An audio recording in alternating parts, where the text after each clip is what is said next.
Magandang araw po sa inyo.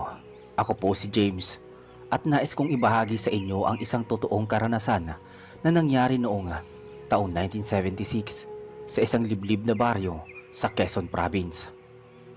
Ang kwentong ito ay hindi ko malilimutan dahil hanggang ngayon ay buhay pa sa alaala ng matatanda ang mga kaganapang iyon.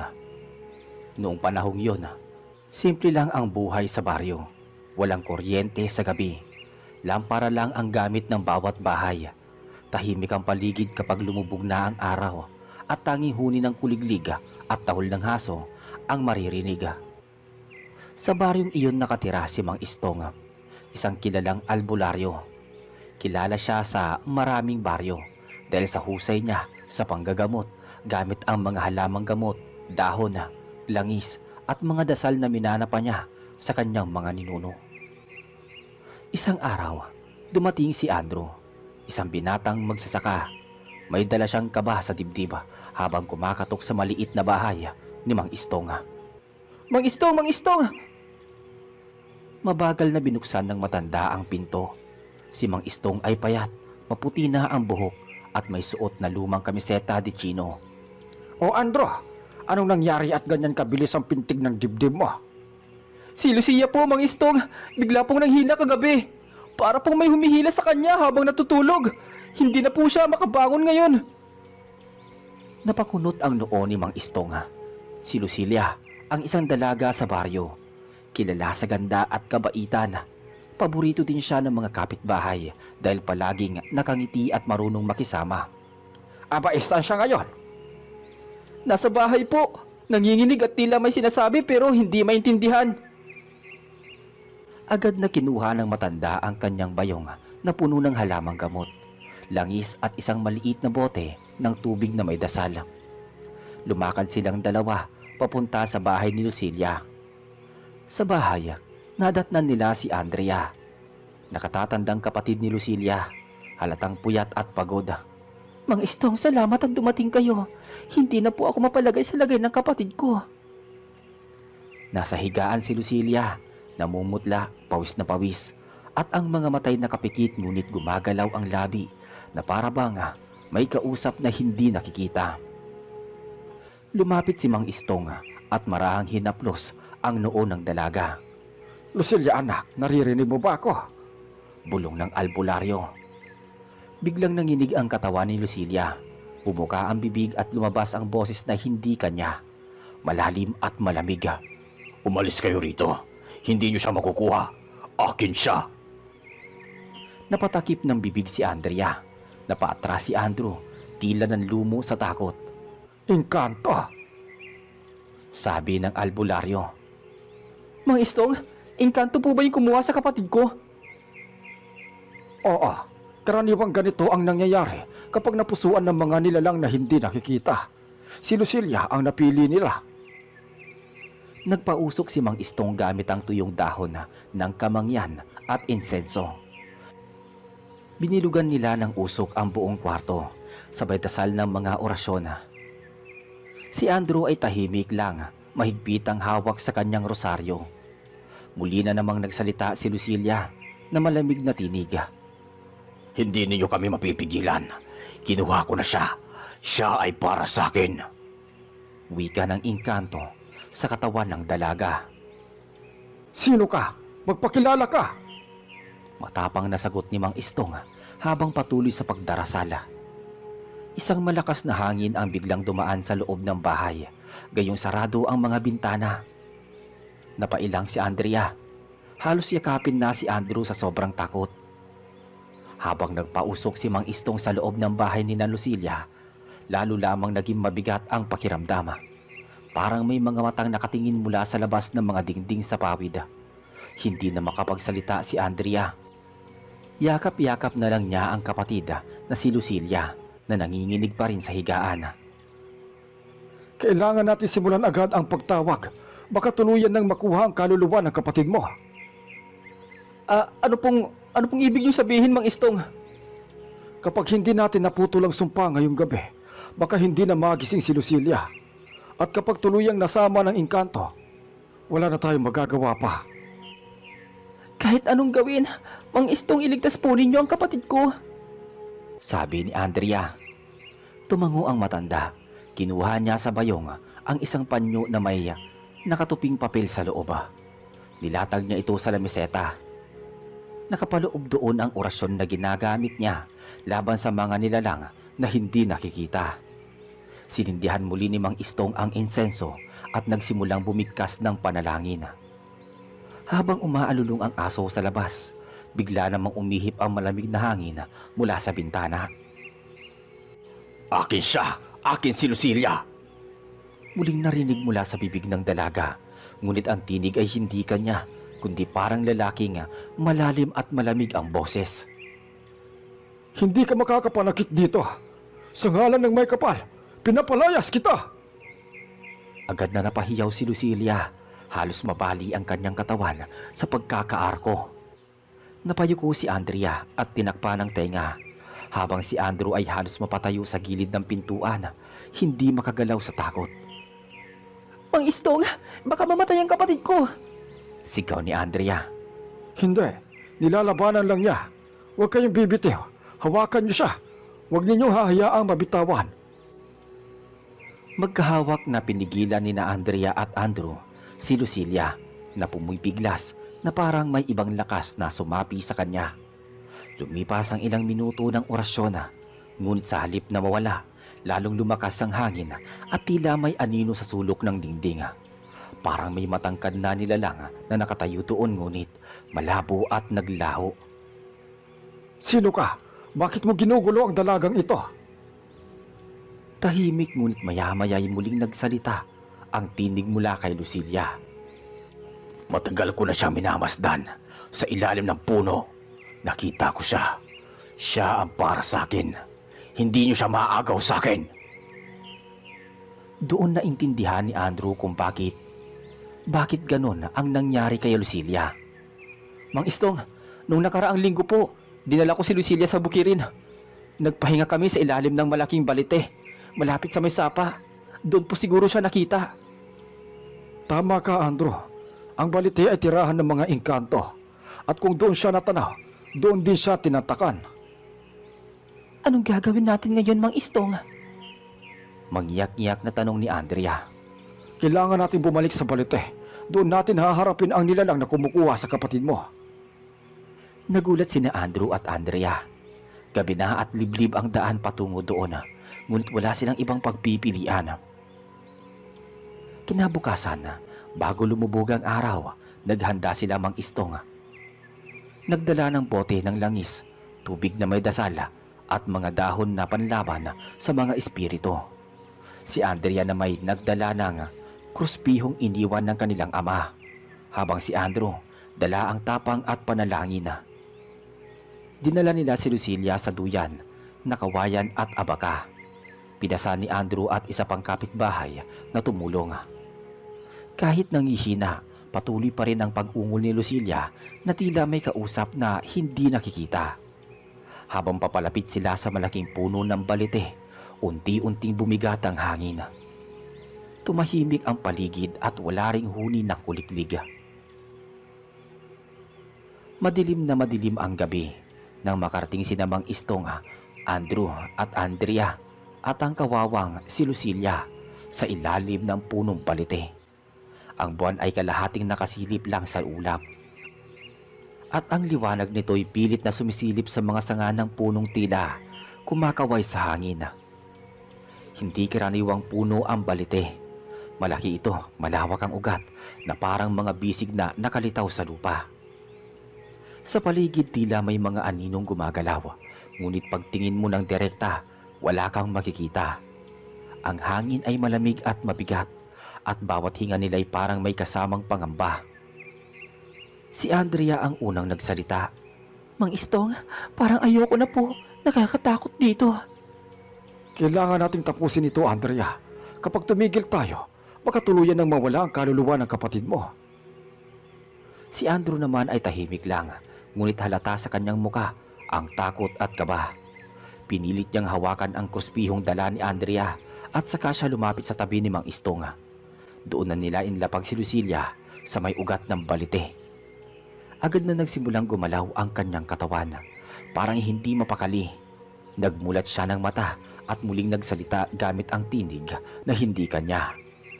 Bakit mo siya dinala dito? Hindi niyo siya makukuha. Hindi niyo siya makukuha sa akin.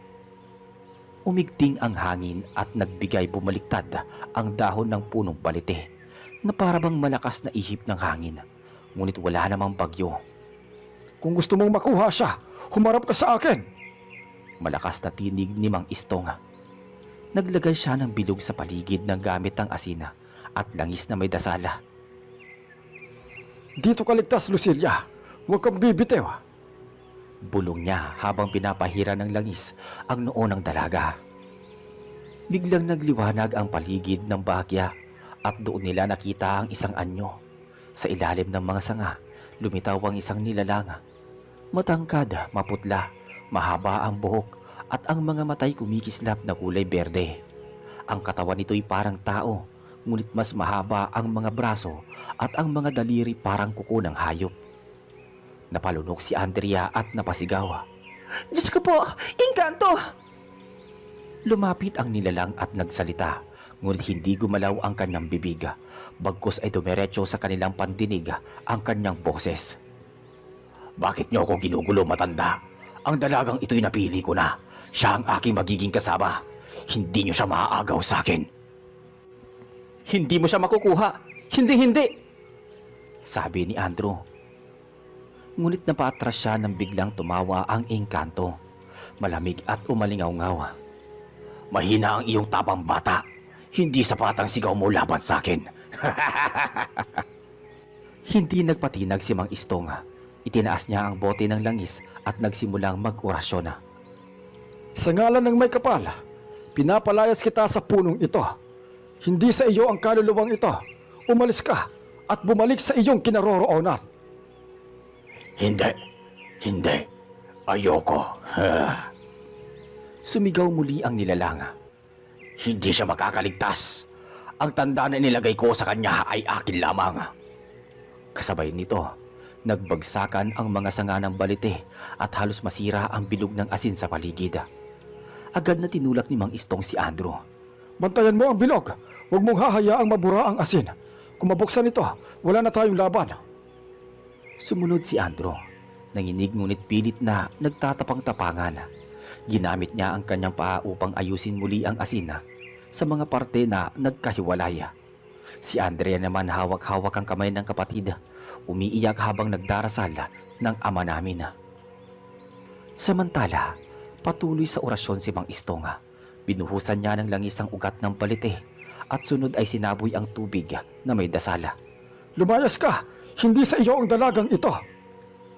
Ngunit biglang nagbago ang anyo ng engkanto. Ang kanyang mga matay naglaho at napalitan ng itim. At mula sa kanyang katawan ay lumabas ang mga usok na parang bumabalot sa buong puno. Lalo pang lumakas ang ihip ng hangin at halos matumba si Andrea kung hindi siya nasalo ni Andrew. "Mang Istong, hindi ko na kaya!" Iyak ni Andrea. Kaya natin ito. Huwag kang bibitaw. Ang tapang ninyo ang kailangan ni Lucilia. Habang patuloy ang laban, bigla namang nagsalita si Lucilia gamit ang sarili niyang boses. Mahina ngunit malinaw. Ayoko sumama sa inyo. Sa kanya ayokong sumama, tulungan niyo ako." Doon nakaramdam ng pag-asa si Mang Istong. Lumaban ka, Lucilia. Hawakan mo ang dasal. Hawakan mo ang pananalig mo. Habang humahampas ang malamig na hangin sa ilalim ng balite, tila pinaglalaroan ng engkanto ang tapang ng mga tao. Lumalakas ang ugong ng mga sanga, para bang may daan-daang ibon na pumabagaspas sa dilima. Si Andrea ay nanginginig sa takot, ngunit mahigpit pa ring hawak ang kamay ni Lucilia. "Mang Istong, ang lakas niya, hindi ko na kaya." Kaya mo, Andrea. Hindi lakas ng katawan ang kailangan dito, kundi lakas ng loob. Huwag kang bibitaw sa kapatid mo. "Mang Istong, parang nabubura ulit!" Sigaw ni Andrew. Ituloy mo lang, Andrew. Buhay si Lucilia. Nakasalalay ang buhay niya dyan. Muli na namang gumalaw ang katawan ni Lucilia. Ang kanyang mga matay bumukas ngunit dilat na dilat at kulay puti ang makikita. Muling nagsalita ang malamig na boses mula sa kanyang bibig.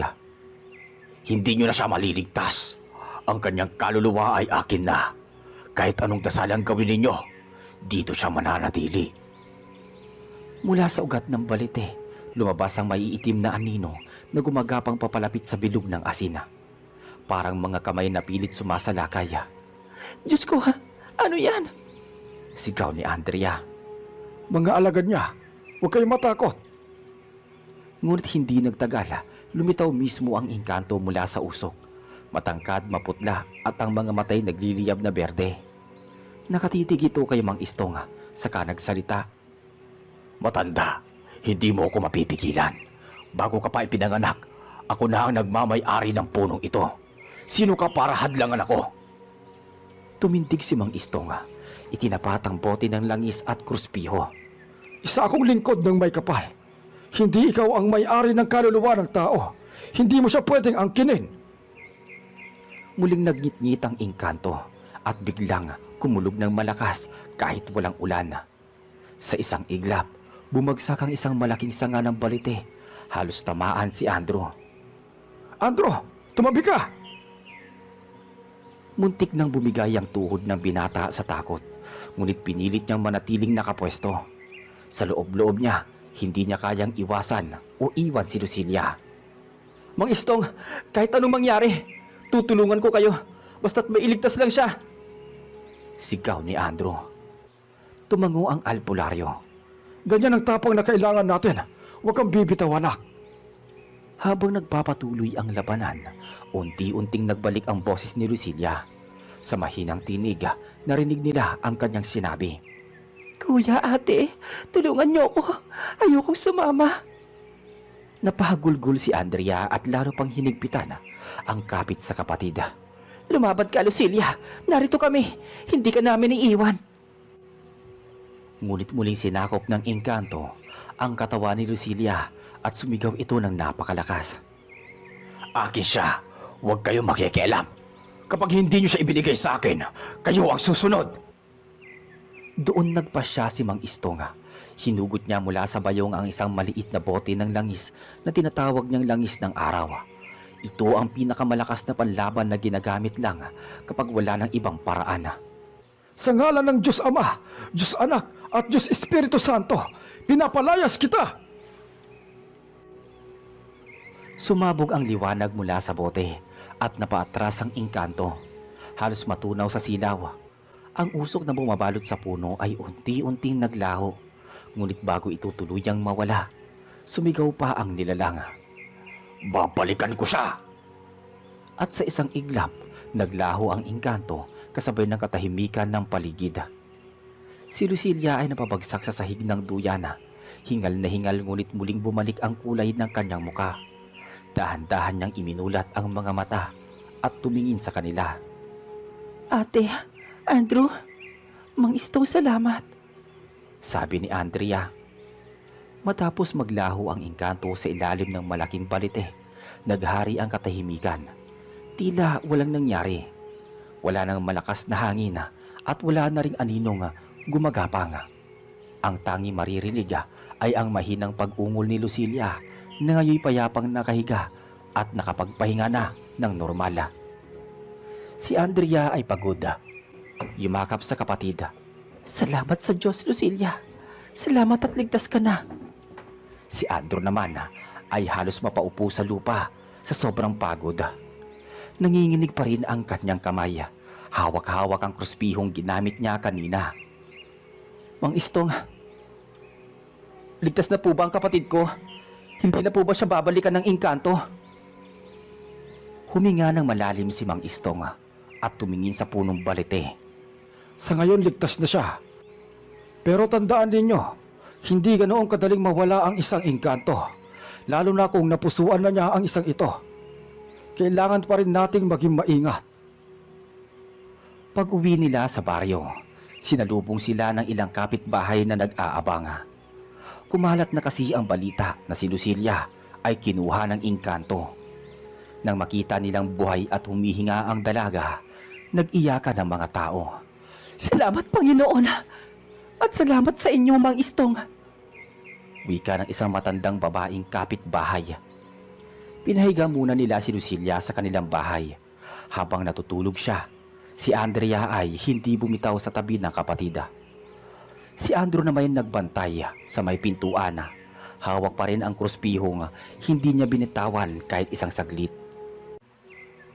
Kinabukasan, nagtipon ang mga tao sa bahay nila. Lahat gustong malaman ang nangyari kay Lucilia at gusto nilang magtanong sa albularyo.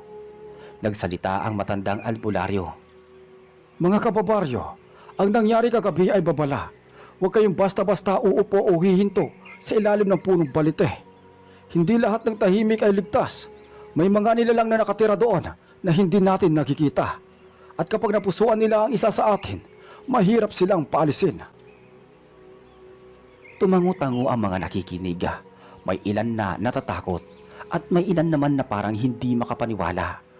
Ngunit nang makita nila ang payat at maputlang katawan ni Lucilia, alam nilang totoo ang lahat ng sinasabi ng albularyo. Makalipas ang ilang araw, unti-unting gumaling si Lucilia. Bagamat mahina pa rin, nakakapagsalita na siya at nakakakain. Ngunit may isang bagay na hindi mapaliwanag. Sa kanyang braso may iniwang marka. Marka na parang bakas ng kamay. Mahaba at malamlam ang kulay, tila paso. Mang Istong, bakit po may marka pa rin? Tanong ni Andrea. Yan ang tanda ng engkanto. Huwag kayong matakot. Pero alalahanin ninyo, palatandaan iyan na minsan siyang kinuha. Kaya bantayan ninyo siya palagi. Huwag ka mag-alala, Lucilia. Hindi ka na muling kukunin. Nandito ang ate mo, pati ako.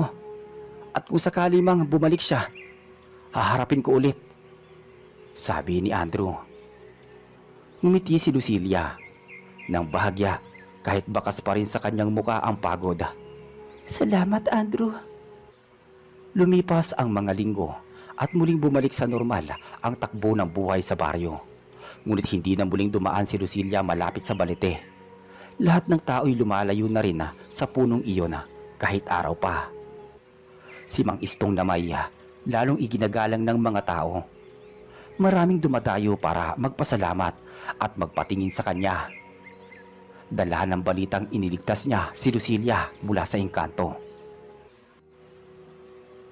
Ngunit para kay Andrea at Andrew, ang gabi sa ilalim ng balite ay hindi nila malilimutan. Ang sigaw ng engkanto, ang anyong kanilang nasilayan at ang boses na nagmumula sa kapatid nilang si Lucilia ay habang buhay natatatak sa kanilang isipan. Makalipas ang ilang buwan, mula nang iligtas si Lucilia, unti-unting bumalik na sa normal ang takbo ng kanilang buhay. Bagamat nananatili ang marka sa kanyang braso, hindi na siya muling ginambala ng engkanto. Ngunit para sa pamilya at buong baryo, naging paalala iyon ng naganap na ang mga nilalang na hindi nakikita ay totoo at maaaring umatake kahit kailan. Si Andrea ay mas nagiging mapagbantay sa kapatid. Hindi niya na pinapayagang lumakad mag-isa, lalo na sa gabi. Samantalang si Andrew, na halos araw-araw dumadalaw, ay tila mas nagiging malapit pa kay Lucilia. Nakikita ni Andrea kung papaano dahan-dahang nabubuo ang kakaibang ugnayan sa dalawa. Habang lumilipas sa mga araw, tila unti-unti nang nawawala ang pangamba. Ngunit isang gabi, habang natutulog si Andrea, nagising siya sa mahinang tunog. Parang may humahaplos sa bintana ng kanilang kwarto. Dahan-dahan siyang tumayo, hawak ang maliit na lampara at lumapit sa bintana. Nang kanyang silipin, wala siyang nakita kundi liwanag ng buwan at katahimikan ng gabi. Ngunit nang siya'y lalayo na, bigla niyang narinig ang mahinang bulong. Lucilia, akin ka pa rin. Napasinghap si Andrea at mabilis na sumilip muli sa labas. Pero wala siyang nakita. Pinilit niyang huwag gumawa ng ingay at agad na tumabi kay Lucilia. Doon nakita niya na kahit mahimbing ang tulog ng kapatid, unti-unting gumagalaw ang marka sa kanyang braso. Parang buhay, gumagapang at kumikislap sa ilalim ng balat. Diyos ko, ano to? Bulong ni Andrea habang mariing niyakap ang kapatid. Hindi niya naitago ang takot kay Mang Istong. Mang Istong, akala ko po tapos na ang lahat. Pero kagabi may narinig akong boses. At ang marka sa braso ni Lucilia, gumagalaw po. Para bang buhay. Hindi ko yun inaasahan. Kung ganon, hindi pa tuluyang binitawan ng engkanto ang kapatid mo. Ang mga tulad nila, kapag minahal o napusuan ang isang tao, mahirap nang kumalas. Maaaring tahimik muna siya ngayon, pero babalik siya. Kung babalik siya, haharapin ko ulit. Hindi niya na muling masasaktan si Lucilia. Sabi naman ni Andrew. Ngunit umiling si Mang Istong. Hindi sapat ang tapang lang, iho. Kailangan ng matibay na panlaban. May mga ritual at orasyon na kailangan upang tuluyan ng maputol ang ugnayan ng engkanto sa kapatid ninyo. Tumingin si Andrea kay Mang Istong. Mang Istong, kung ganon, kailan po natin gagawin yun? Sa 13 gabi ng buwan, doon natin siya haharapin. At doon natin malalaman kung talagang bibitaw na siya. Dumating ang araw na itinagda ni Mang Istong. Muling nagtipon sina Andrea, Andrew at ilang matatapang nakabarangay sa ilalim ng liwanag ng buwan. Dala ni Mang Istong ang mga dahon ng kawayan, langis ng palaspas at mga kandilang kulay puti na inilatag sa 4 na sulok ng bakuran. Si Lucilia ay nakalagay sa gitna, nakaupo habang si Andrea ay mahigpit na nakayakap sa kanya. Si Andrew naman ay nakahanda, hawak ang kurspiho at tabak na pinagpala ng albularyo. Nagsimula si Mang Istong ng pagbigkas ng orasyon. Hindi niyo ako matataboy. Akin lang si Lucilia. Siya'y babalik sa piling ko. Tinig ng nilalang. Nagsimulang umalulong ang mga aso sa buong baryo. Ang hangin ay umikot na parang ipo-ipo at ang marka sa braso ni Lucilia ay kumislap na parabang nag-aapoy. Napasigaw si Lucilia at nasasaktan. Agad na sumugod si Andrea at hinawakan ang kapatid. Si Andrew naman ay tumayo at harapan nila itinapat ang kurspiho sa direksyon ng balite. Hindi mo siya makukuha. Hindi mo siya pagmamay-ari. Ngunit sa kalagitnaan ng laban, isang anyo ang unti-unting lumitawa. Mula sa dilim, mas malinaw na ang anyo nito kaysa dati. Isang lalaki na ubod ng kisig, nakasuot ng itim na barong, ngunit ang mga matay kumikislap na tila apoy. Ngumiti ito ng malamig. Hindi niyo alam ang totoo. Hindi ko siya sinasaktan. Mahal ko siya at hindi ko siya bibitawan. Nang tuluyang lumitaw ang engkanto sa harap nila, halos manigas sa takot ang lahat ng naroon. Ang ilaw ng mga kandila ay nanginginig at ang hangin ay biglang pumigat. Si Lucilia, bagamat nanginginig, ay hindi makapaniwala sa kanyang nakikita. Isang nilalang na may mukhang tao, ngunit ang aura ay hindi pangkaraniwan. Lumapit ka sa akin, Lucilia. Ako ang makakapagbigay sa iyo ng buhay na walang sakit at walang hanggan. Napatingin si Lucilia kay Andrea saka umiling ng mariin. Hindi ako sasama sa iyo. Lalong nagngingit-ngit ang engkanto. Tumitig ito kay Andrew na nakatayo sa kanyang harapan, hawak ang kurspiho. Ikaw ang humaharang sa akin. Alam mo bang wala kang laban sa tulad ko? Kahit wala, lalaban pa rin ako. Hindi mo siya makukuha. Nagpatuloy sa orasyon si Mang Istong. Ang bawat kataga ay tila bumabalik sa hangin at dumudurog sa katahimikan ng gabi. Sa ngalan ng may kapal, putulin ang tali ng laman ng diwa. Sa liwanag ng buwan, isara ang pintuan ng dilim. Nag-umpisang manginig ang lupa. Ang mga aso sa baryo ay naguunahan sa kahol at ang mga ibon na malapit sa kagubatan ay nagsiliparan. Ngunit hindi na patinag ang engkanto. Lumapit ito ng ilang hakbang at ang kanyang mga mata ay tila nagsisilab na apoy. Hindi niyo alam kung bakit ko siya pinili. Hindi niyo alam ang katotohanan. Kung ganon, sabihin mo, ano ang dahilan at bakit si Lucilia ang napili mo? Noong bata pa siya, napadaan siya sa aking lugar sa ilalim ng punong ito. Doon ko siya unang nakita. Ang kanyang tinig, ang kanyang mga mata, para siyang liwanag na mundong walang kulay. Simula noon, hindi na siya nawala sa isip ko.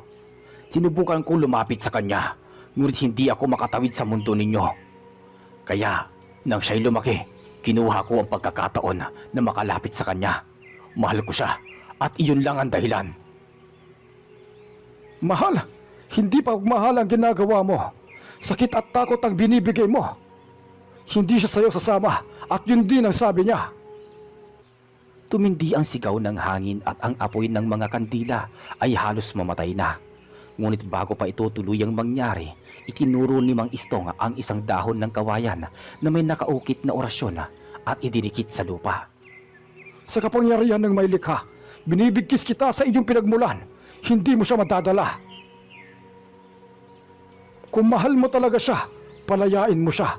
Huwag mo siyang ipilit sa mundo na hindi niya pinili. Pakiusap, palayain mo na ako. Huwag mo na akong guluhin. Sabi ni Lucilia. Tumulo ang parang luha sa mata ng engkanto, ngunit iyon ay kasing itim ng usok. Kung iyan ang nais mo, hindi ko na ipipilit. Ngunit tandaan mo, Lucilia, ako ay narito pa rin. At kapag tinawag mo ko, kahit minsan, muling babalik ang ating ugnayan. At sa isang iglap, naglaho ang nilalang sa harap nila, kasabay ng pagkalma ng hangin at pagliwanag muli ng paligid. Napaupo si Lucilia halos mawalan ng lakas. Agad siyang niyakap ni Andrea. Ate, wala na siya. Mang Istong, talaga po bang umalis na yung engkanto na yon?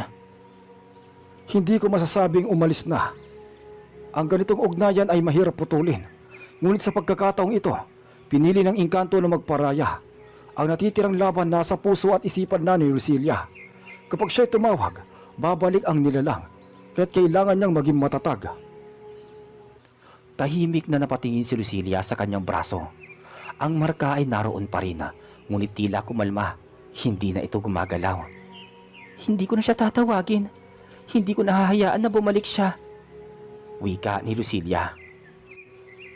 Makalipas ang ilang linggo matapos ang huling pagkikita nila sa engkanto, muling bumalik sa katahimikan ng baryo. Ang mga tao ay nagsimulang bumalik sa kanilang dating gawi at ang takot na bumabalot sa kanila ay tila unti-unting humupa. Ngunit para kay Andrea, Lucilia at Andrew, nananatiling sariwa ang mga alaala ng nangyari tuwing lumalapit ang gabi at dumidilim ang paligid. Hindi pa rin maaalis ang kaba sa kanilang dibdib. Ngunit isang araw, kinabukasan, nagpasya si Mang Istong na maglatag ng bantay na pananggalang sa bahay ni na Andrea at Lucilia. Naglagay siya ng mga dahon ng palaspas, dinikit sa mga bintana at nagbuhos ng langis na hinaluan ng dasal sa apat na sulok ng bahay. Gagawin natin itong kuta laban sa anumang nilalang na susubok pumasok. Pero tandaan ninyo, mas makapangyarihan pa rin ang panalangin at pananalig. Kapag nakaramdam kayo ng kakaiba, huwag kayong bibitiw sa dasal. Tahimik na tumango sina Andrea at Lucilia. Ngunit isang gabi, habang mahimbing ang tulog ng lahat, biglang nagising si Lucilia. May malamig na hangin na dumampi sa kanyang pisngi. Dahan-dahan siyang bumangon at nakita ang bintana na bahagyang nakaawang. At doon sa labas ng dilim, muling lumitaw ang isang pares ng matang kumikislap. Narinig niya ang mahinang bulong. Babalikan kita. Napatigil ng hininga si Lucilia habang nakatitig sa kumikislap na mga mata sa labas ng bintana. Gusto niyang sumigaw pero natatakot siyang baka lalo lamang lumapit ang nilalang. Niyakap niya ng mahigpit ang kumot at pilit na isinara ang kanyang mga mata. Ngunit ang bulong ay patuloy na nagsasabi nga, Lucilia, hindi mo ko kayang kalimutan. Sa sobrang takot napasigaw siya. Andrea, Andrew, Mang Istong. Mabilis na dumating si Andrea sa kanyang tabi at sumunod si Andrew na galing sa labas. Agad nilang isinara ang bintana at ipinatong ang kruspiho. Dumating naman si Mang Istong, hawak ang kanyang bote ng langis at isang lumang dasalan. Narito siya at mas matindi ang lakas niya ngayon. Kailangan nating tapusin ito ngayong gabi. Kapag hinahayaan pa natin siyang magpakita ng paulit-ulit, baka tuluyan niya ng masilo ang kaluluwa ni Lucilia. Mabilis nilang inihanda ang bakuran. Inilagay ni Mang Istong ang apat na kandila sa apat na sulok at diniligan ng banal na langis ang paligid. Pinaupo si Lucilia sa gitna habang yakap siya ni Andrea. Si Andrew naman ay nakatayo. matatag at handang sumago pa. "Huwag kang matakot, Lucilia, nandito kami." Muli namang nagsimula si Mang Istong sa pagbigkas ng orasyon. Ang tinig niya ay malakas at nangingibabaw kahit sa humahagit-git na hangin. Biglang gumalaw ang lupa at lumitaw ang anyo ng engkanto. Mula sa lilim ng puno ng balite, mas malinaw siya ngayon. Matangkad, makisig at tila buhay kaysa sa dati. Ngunit ang kanyang mga mata ay kumikislap na parang apoy. Akala mo nagparaya ako? Akin ka lang, Lucilia. Tumayo si Andrew, nakaharap sa kanya. "Hindi siya sayo. Hindi mo siya pagmamay-ari. Ilang beses ko pang dapat sabihin sa'yo." Ngunit ngumiti ang engkanto at nagsimulang lumapit. Bawat hakbang niya ay parang may dumadagungdong sa lupa. Ang mga kandila ay halos mamatay sa lakas ng hangin. "Mang Isto, anong gagawin natin ngayon?" Ipagpatuloy lang ang dasal. Huwag bibitaw. Hindi mo na ako mapipigilan ngayon, tanda. Hindi orasyon ang makakahadlang sa akin. Ang nararamdaman ko ay higit pa sa inyong mga salita. Hindi. Ang pagmamahal ay hindi pag-aangkin. Hindi pananakit. Saglit na natahimik ang engkanto. Kitang-kita ni Lucilia ang lungkot sa kanyang mga mata. Ngunit bigla ito nga napalitan ng galit. Kung hindi ka magiging akin, wala kang magiging kasama kahit sino man. Itinaas niya ang kanyang kamay at biglang lumakas ang hangin. Para bang ipo-ipo na nakapalibot sa kanilang lahat. Napahawak si Andrea kay Lucilia habang si Andrew ay pinilit na manatiling nakatayo. "Hindi mo siya masasaktan!" Sigaw ni Andrew sabay taas ng kruspiho. Nagdikit ang liwanag mula sa kruspiho at ang apoy mula sa mata ng engkanto. Nagkaroon ng malakas na pagsabog ng liwanag na nagpagulat sa lahat. Ngayon, Lucilia, sabihin mo sa kanya ang huling desisyon mo. Putulin mo ang tali. "Hindi kita mahal. Huwag mo na akong guguluhin. Hindi kita tatawagin kahit kailan. Hindi na ako iyo." Sa mismong sandaling yun nagsimulang magbago ang anyo ng engkanto. Ang kanyang anyong makisig ay tila natutunaw at unti-unti itong nagiging usok. Ang kanyang sigaw ay umalingaw-ngaw sa buong baryo. At sa isang iglap, naglaho ito. Iniwan ang katahimikan at malamig na simoy ng hangin. Nang matapos ang lahat, halos mawalan ng lakas si Lucilia at bumagsak sa bisig ni Andrea. Si Andrea ay agad na lumapit at inilalayan silang dalawa. Huminga ng malalim ang albularyo. Hindi ko masasabing tuluyan ng naglaho talaga ang engkantong iyon. Pero sa lakas ng paninindigan ni Lucilia, malaki ang posibilidad na hindi na siya makakabalik pa. Ang ugnayan nila ay naputol dahil sa pagtanggi niya. Ngunit tandaan ninyo, ang mga nilalang na katulad niya ay hindi ganap na nawawala. Kailangan pa rin kayong mag-ingat. Makalipas ang ilang araw, unti-unti na namang bumalik sa normal ang buhay nila. Si Andrea ay naging mas protektibo at si Andrew ay mas naging matatag sa kanyang paninindigan na hindi niya iiwan si Lucilia. Minsan nakaupo sila sa ilalim ng araw. Nagtanong si Lucilia kay Andrew. "Paulit-ulit na lang na bumabalik ang engkantong iyon.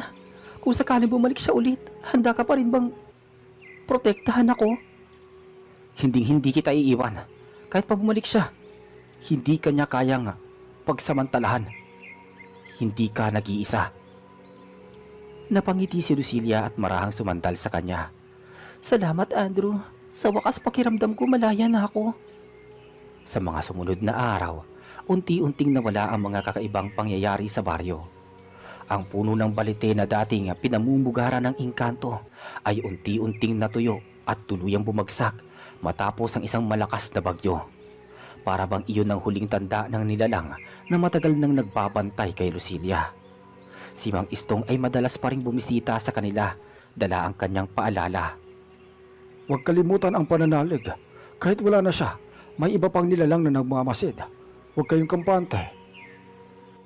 At doon nagtatapos ang engkanto ng albularyo na tumapos sa pagnanasa ng engkanto. Isang alaala ng taong 1976 sa isang liblib na baryo sa Pilipinas. Isang paalala na sa mundong ito, may mga bagay na hindi nakikita, ngunit kaya pa rin lampasan ng tapang, pagmamahal at pananampalataya. At iyon po ang ating buong kwento. Muli, ako po si Reggie, ang inyong narrator sa channel na Kwentuhan Tayo. Maraming salamat sa pakikinig. Hanggang sa muli.